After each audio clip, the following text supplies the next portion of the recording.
Solo su Eleven Sports, la tua squadra e tutto il campionato di Serie C sono live ogni weekend.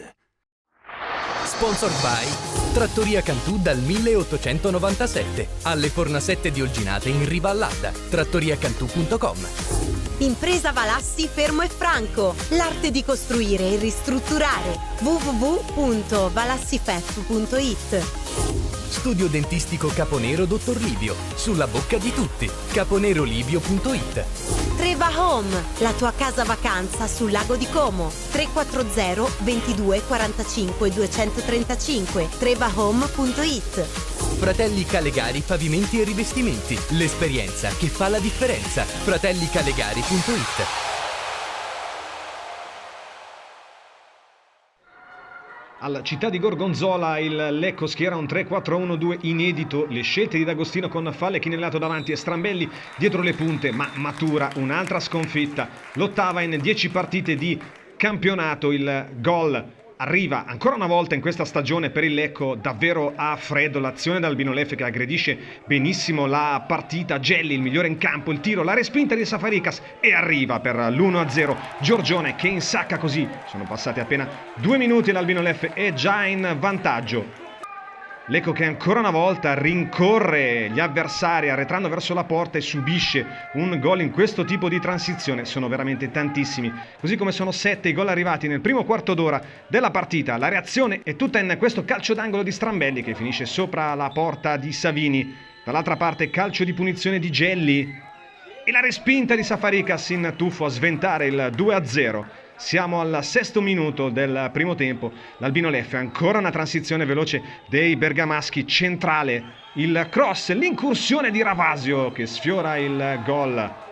Ancora un'altra occasione per l'Albino Leffe, calcio d'angolo di Strambelli, la respinta di Savini, poi la palla ributtata dentro, Fall non ci arriva e la palla viene messa in calcio d'angolo. Ancora l'Albino Leffe che scende con Gusu sulla destra, il cross, Giorgione colpisce, non impatta bene la palla, va a schiantarsi contro il palo. Per fortuna nulla di grave per lui. Ancora nella ripresa il Lecco, il cross dalla sinistra, cerca di arrivare sul secondo palo chinellato. C'è l'anticipo, allora transizione centrale dell'Albino Leffe, un contropiede letale, la palla portata avanti e sulla sinistra la conclusione di Ravasio, che viene però bloccata facilmente da Safaricas. Poi Strambelli, la conclusione improvvisa, centrale, la grande parata di Savini.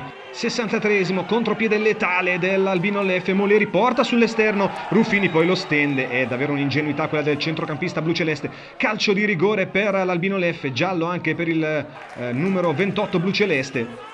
Davvero un'ingenuità perché ormai era portato sull'esterno Ruffini. Genevieve con la finta spiazza Safaricas e segna il 2-0 per l'Albino Leffe. I bergamaschi col minimo sforzo nella ripresa vanno a siglare il doppio vantaggio. Lecco che si spegne, non ha portato frutti il cambio di Capogna con Fall. Punizione di Strambelli, vola Savini, questa potrebbe essere l'occasione che riapre la partita, invece la grande parata sulla punizione di Strambelli, dall'altra parte palla dentro, si divora il 3-0, Giorgione scivolata.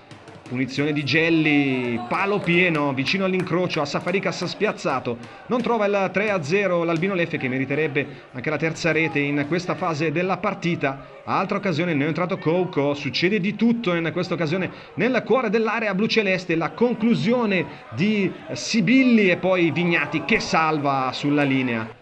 Davvero nel momento migliore dell'Albino Leffe, ancora Gelli, fa di tutto sulla destra, la conclusione, ancora la respinta del portiere greco che scalda i guantoni. Il Lecco non c'è, e c'è soltanto il neoentrato e neoarrivato in settimana Bob, la Veronica, per poi lasciar partire il sinistro che colpisce il palo.